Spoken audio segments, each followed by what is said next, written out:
Nanumpa na bilang senador si Bam Aquino ngayong May 30 sa kanyang hometown sa Concepcion, Tarlac.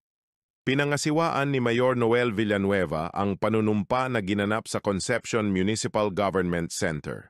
Dumalo rin sa okasyon sina Tarlac Representative Jaime Cojuangco at Bong Rivera.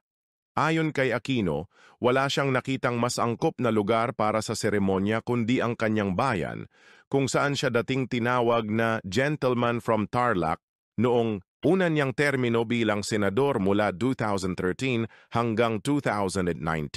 Sa nakaraang 2025 midterm elections, pumangalawa si Aquino sa may pinakamataas na boto sa pagkasenador. Formal siyang uupo sa pwesto sa darating na Hunyo 30 kasama ang iba pang halal na opisyal.